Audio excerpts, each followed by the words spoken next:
Hi everyone, how are you doing? Hey, how are you guys? Hi, good to see you. Yeah, I hope you're doing well. I have Melanie here. Hi Melanie. Hi. And I have Lindsey here. Hi Lindsey. Hi, And we are all women in 3D printing. every day. That's right. Some of us have our uniforms on today. The same shirt. The I love 3D printing shirt. Thank you very much. So I just wanted to do a quick call with you guys because we're all working from home at the moment. And we've got this weird health crisis going on, which nobody has ever dealt with before. So we don't really know what to do. And it can be kind of like a weird, freaky, bewildering time to be. So just wanted to catch up with you guys and see how you're doing. And Melanie, maybe you can tell us a bit about how your company and your business is doing and how your family's doing. How are you at the moment in Southern California? Yeah, so as I think with a lot of places, although we don't have a shelter in place order currently, they don't want, anyone in groups more than 10, restaurants and all places of activities are closed down and schools. And so we have made sure that all of our key employees have laptops and have VPN access, so that way we can work from home and we can continue to support our customers since no one is traveling at the moment. So that's been really key. We've used some new technologies we haven't used before to connect with customers, and yeah, just staying open and trying to support our customers the best that we can in this kind of unprecedented environment. But I think personally the family and everything is doing well. I have 3 little kids, so keeping them entertained and activities, and we have a detailed schedule that we follow each day just to keep everybody sane. And we have a little reward gem jar where they get these little gems that they get to put in the jar when they're behaving, just to kind of help keep our house a little bit more under control. So yeah, it's good given the circumstance, and in some ways it's a good way to connect, because instead of running around all the kiddo activities in the evenings or being on travel, we're playing board games at home, we're doing arts and crafts at home, we're doing things that you don't usually have time to do, right? Because there's all the hustle and bustle. So that's kind of, I guess, the good side of this is taking some time to disconnect from the crazy world and spend a little bit of time at home with family. Yeah, great.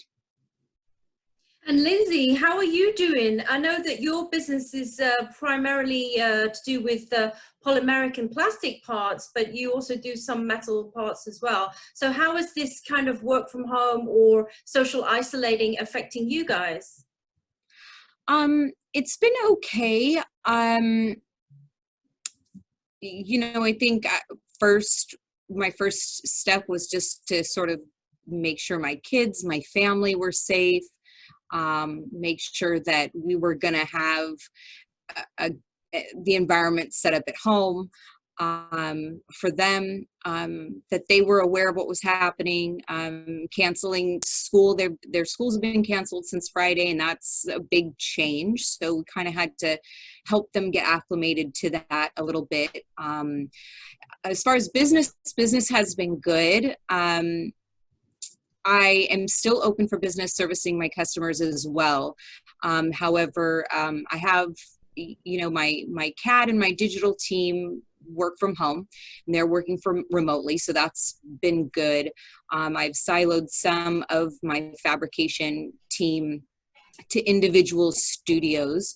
I'm at the office today, but I'm working alone. So we're just sort of, it's an odd dynamic for sure. Whereas, I had projects that were immediately pulled back when the outbreak occurred. Things that we were supposed to start working on the first, some pretty big projects, but at the same time had a couple big new clients come to me and want to open up relationships and run parts and continue getting their business going. So I'm grateful for that. It's an odd feeling working at the shop alone and having to sort of manage everything. But overall, I'd say, I have my health and I'm healthy and my family is safe and healthy, and my clients are great. So it's going okay.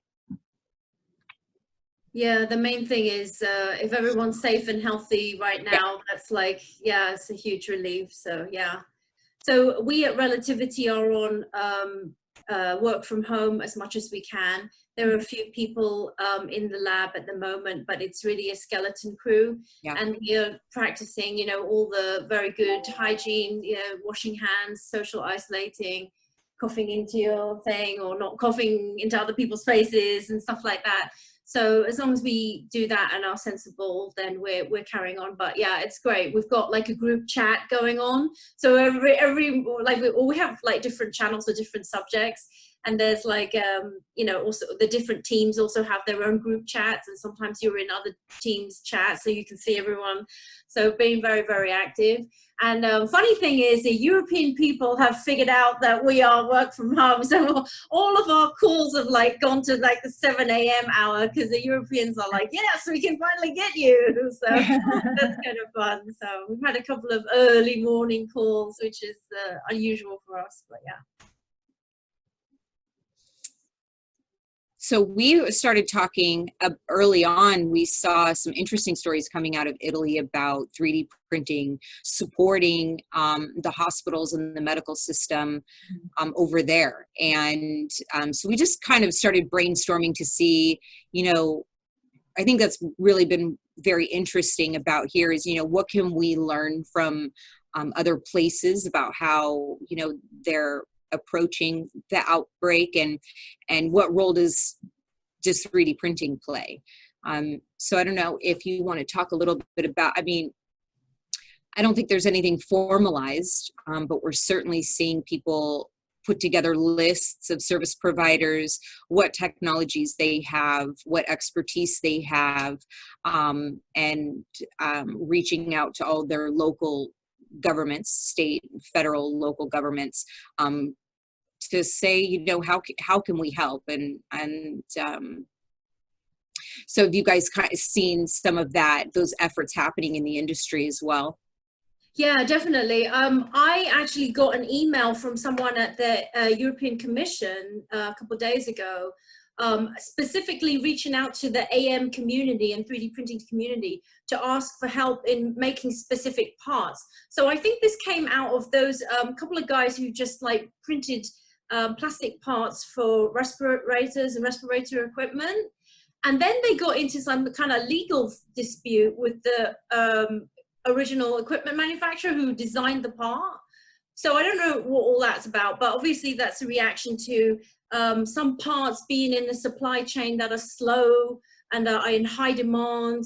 And so this is a great example of where the 3D printing aspect breaks the supply chain, because you don't have to wait for the usual injection molded parts, let's say. So as long as, you know, they can identify it, and we in the US have some time frame, but not a lot of time frame, to find out where those parts in the medical supply chain are, because obviously they're probably the more high risk items or in demand items. If we can find out where those things are, we can identify or help identify or find out who has, like you said, the machines, the material on hand, the capacity to do that, and who can help. But know that we still need to go through, or whoever prints these parts still needs to go through the proper quality control. They need to make sure the materials they use are non-toxic. They need to follow all the sort of standard procedures, because they are medical parts after all.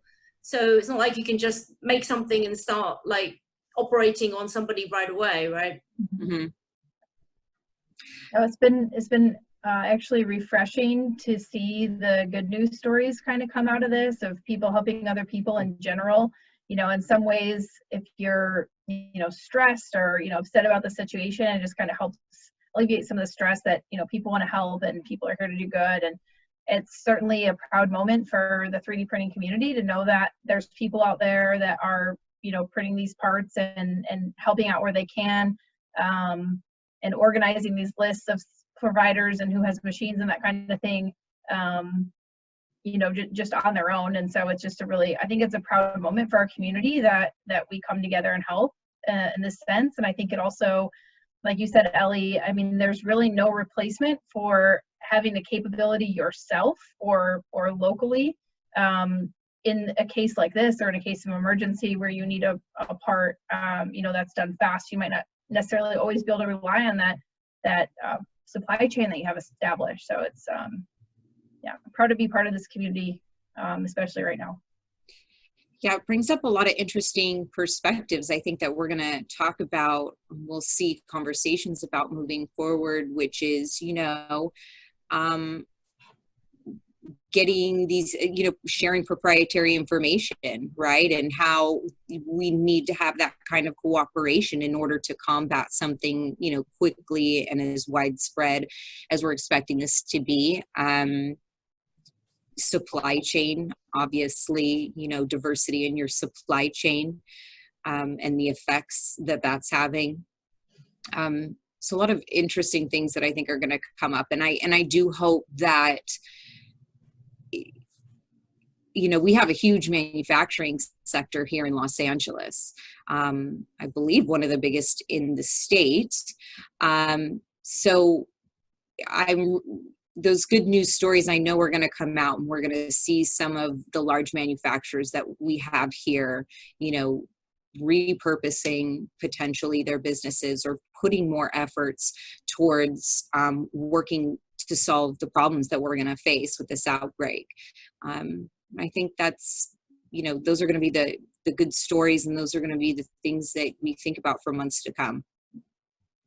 Yeah, and I think, yeah, you're absolutely right. Lots of good pain points will actually be identified as well. Mm-hmm. So, for example, like what is breaking in the current supply chain? Where are the blockers? What are things like even access to open source files? Mm-hmm. So, for example, you could go on Thingiverse and you could look up a file to make, you know, 3D printed pair of flip-flops or whatever, but flip-flops you could argue, are not exactly like a device or something that, yeah, that you need a lot of engineering. I'm sure flip-flop makers are going to have a problem with what I just said, but you know what I'm saying? Like, that's quite different to a stent or some other device that, you know, is going to touch the human body or be inserted in someone or some other thing, even if it's like a clamp or an O-ring, but it might go on some piece of tubing that flows oxygen or saline or some other thing. I'm sure that there's going to be like lots of issues with that. So it's a great interesting topic for conversation. But what is amazing is that it sort of went overnight, you know, like a bit like this Contagion, but anyway, like the response from the community just went like really, really fast, and it was viral. Sorry, but it really was. It was kind of like, it was really fast, and that was very impressive. Yeah, I think we'll see a lot more of that. I mean, it's exciting under different circumstances, any other different circumstances, but nevertheless, really exciting and inspirational. So, we should stay connected. We're at home, and, you know, we're isolated from each other, but we can stay connected. You were mentioning chats at Relativity, so I just wanted to also let everybody know that Women in 3D Printing has a Slack channel, an open public Slack channel that you can find. And it's a very active channel. I actually enjoy it a lot. And women and men from around the world coming in on the Slack channel and sharing their experiences, their stories, their careers, what's happening in the industry there. And I'm sure there's a lot to talk about now, and a sense that we are still all connected.